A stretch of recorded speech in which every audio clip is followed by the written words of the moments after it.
نحمده ونصلي ونسلم على رسوله الكريم اما بعد اعوذ باللہ من الشیطان الرجیم بسم اللہ الرحمن الرحیم اعدلوا هو اقرب للتقوى صدق اللہ العظیم۔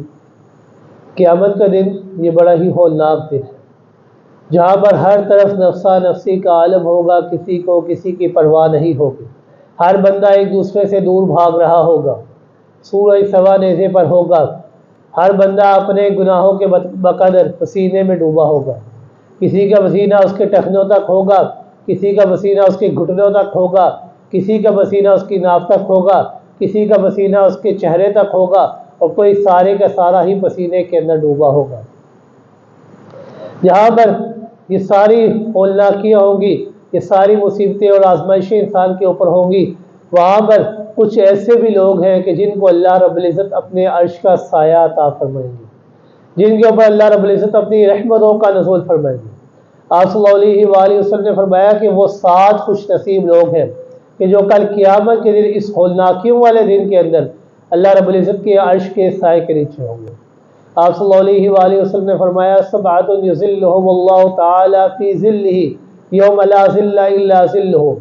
کہ 7 خوش نصیب لوگ ایسے ہیں کہ کل قیامت کے دن جہاں پر ہر طرف ہولناکیاں ہی ہولناکیاں ہوں گی، نفسا نفسی کا عالم ہوگا، لوگ پسینے کے اندر ڈوبے ہوں گے، وہاں پر 7 ایسے خوش نصیب لوگ ہوں گے کہ جن کو اللہ رب العزت اپنے عرش کا سایہ عطا فرمائیں گے۔ ان میں سے سب سے پہلا ہے امام عادل،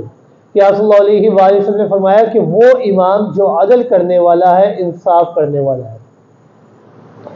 یہ عدل کرنا، انصاف کرنا، اس کو ہماری زندگی کے اندر بہت ہی زیادہ اہمیت حاصل ہے۔ اللہ رب العزت نے قرآن مجید کے اندر روزوں کا مقصد بیان کرتے ہوئے فرمایا لعلکم تتقون، کہ تمہارے اندر یہ تقویٰ کی دولت، تقویٰ کی صفت پیدا ہو جائے۔ تو یہ عدل بھی یہ تقویٰ کے حصول کا ایک بہت بڑا ذریعہ ہے۔ اللہ رب العزت نے قرآن مجید کے اندر وضاحت کرتے ہوئے فرمایا اعدلوا هو اقرب للتقوى، عدل کرو، انصاف کرو، اپنی زندگیوں کے اندر عدل کے پیمانے کو تھام لو۔ کیوں؟ یہ تقویٰ کے حصول کا ایک بہت بڑا ذریعہ ہے۔ آپ صلی اللہ علیہ وآلہ وسلم نے فرمایا امام عادل، کہ وہ امام جو عدل کرنے والا ہے، کل قیامت کے دن اللہ رب العزت ایسے بندے کو اپنے عرش کا سایہ عطا فرمائیں گے۔ یہ عدل کرنا ہے۔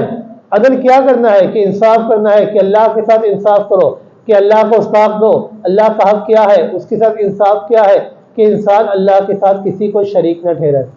آپ صلی اللہ علیہ وآلہ وسلم کا حق ادا کرنا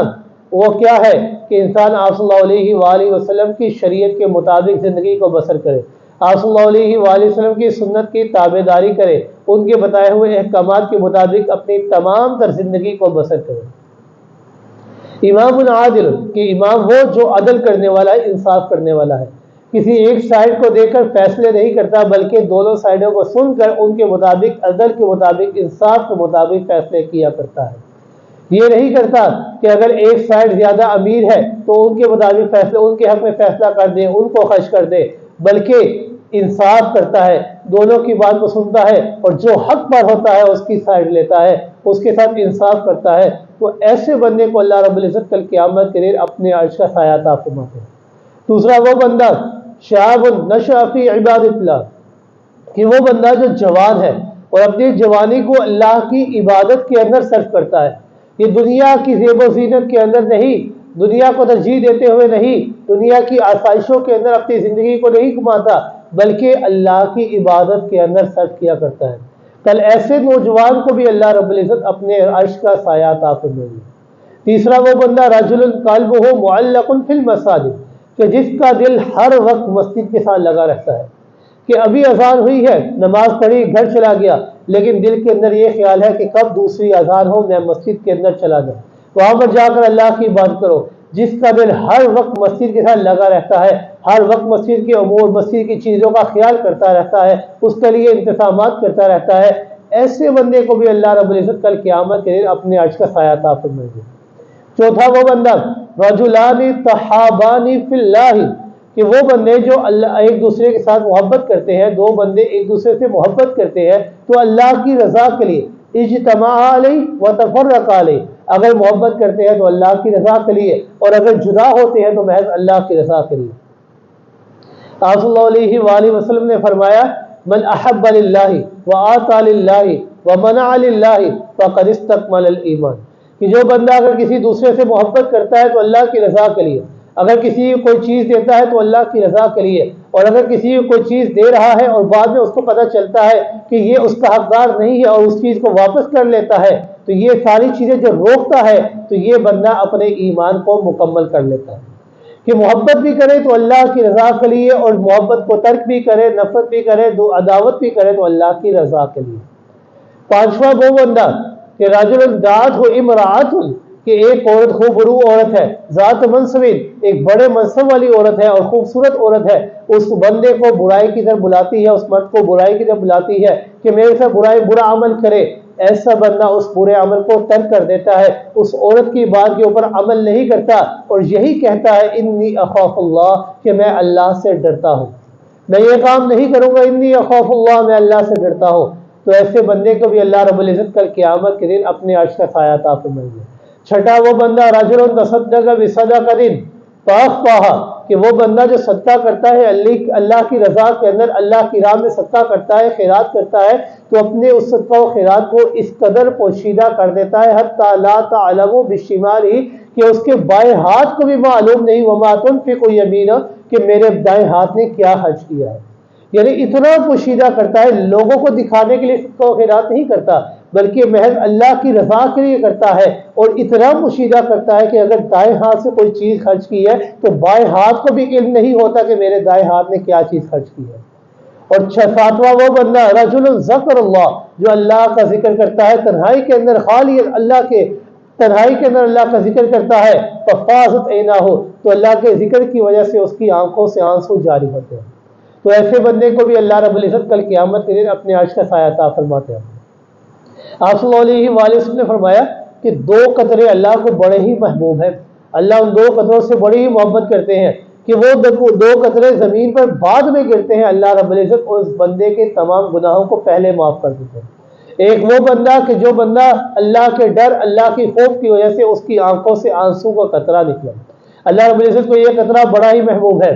اور دوسرا وہ قطرہ کہ جو بندہ اللہ کی راہ میں لڑتا لڑتا شہید ہو جاتا ہے، اس کے وجود سے نکلنے والا خون کا پہلا قطرہ، یہ دونوں قطرے زمین پر بعد میں گرتے ہیں، اللہ رب العزت ایسے بندے کے تمام گناہوں کو پہلے معاف کر دیتے ہیں۔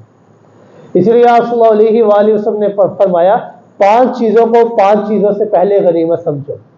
اپنی جوانی کو بڑھاپے سے پہلے غنیمت سمجھو، کہ جوانی کے اندر تم اللہ کی خوب عبادت کر سکتے ہو، خوب اللہ کی عبادت کرو، بعد میں جب بڑھاپا آ جائے گا تم سجدہ کرنے سے عاجز ہو جاؤ گے، تم کھڑے ہونے سے عاجز ہو جاؤ گے، تم بیٹھ کر اللہ کی عبادت کرو گے، ابھی تمہارے پاس طاقت ہے، توانائی ہے، ہمت ہے، تو خوب اللہ کی عبادت کرو۔ اپنی جوانی کو بڑھاپے سے پہلے غنیمت سمجھو، اپنی مالداری کو اپنی تنگ دستی سے پہلے غنیمت سمجھو، اللہ نے تمہیں مال دیا ہے، اس مال کو اللہ کی راہ میں صرف کرو، اللہ کی راہ میں خرچ کرو، اپنی مالداری کو اپنی تنگ دستی سے پہلے غنیمت سمجھو، اپنی صحت کو بیماری سے پہلے غنیمت سمجھو، کہ اللہ نے تمہیں صحت عطا کی ہے تو اس صحت کو بیماری سے پہلے غنیمت سمجھتے ہوئے اللہ کی خوب عبادت کرو، اپنی فراغت کو اپنے کام کاج میں مشغول ہونے سے پہلے غنیمت سمجھو، یعنی ابھی تمہارے پاس فارغ وقت ہے تو اس فارغ وقت کو ضائع نہ کرو بلکہ اس فارغ وقت کے اندر خوب اللہ کی عبادت کیا کرو، اور اپنی زندگی کو موت سے پہلے غنیمت سمجھو، کہ اللہ نے ابھی تمہیں زندگی دی ہے، تمہارے پاس زندگی ہے، اس زندگی کے اندر خوب اللہ کی عبادت کرو، بعد میں جب موت آ جائے گی تو موت آ جانے کے بعد تمہارے پاس کوئی چیز نہیں ہوگی، اب موت آ گئی ہے تم کوئی عمل نہیں کر سکو گے، لہٰذا اس زندگی کو اپنے لیے غنیمت سمجھتے ہوئے اس زندگی کے اندر خوب اللہ کی عبادت کرو۔ کیوں؟ کیونکہ یہ دنیا کی زندگی ایک عارضی اور فانی زندگی ہے، اصل دائمی اور باقی رہنے والی زندگی آخرت کی زندگی ہے، اور آخرت کے اندر انسان وہی کامیاب و کامران ہوگا کہ جو بندہ جہنم سے بچا لیا جائے گا۔ اللہ رب العزت نے قرآن مجید کے اندر ارشاد فرمایا فَمَنْ زُحْزِحَ عَنِ النَّارِ وَأُدْخِلَ الْجَنَّةَ فَقَدْ فَازَ، جو بندہ جہنم کی آگ سے بچ گیا وہی بندہ کامیاب ہوگا، لہٰذا اس دنیا کے اندر رہ کر اپنی ان تمام چیزوں کو غنیمت سمجھتے ہوئے خوب اللہ کی عبادت کرو، ان تمام چیزوں کو اپنی زندگیوں کے اوپر لاگو کرو، تو کل قیامت کے دن انشاءاللہ اللہ رب العزت ہمیں بھی اپنے عرش کا سایہ عطا فرمائیں گے۔ اللہ رب العزت سے دعا ہے کہ اللہ رب العزت عمل کرنے کی توفیق عطا فرمائے. وما علینا الا البلاغ المبین.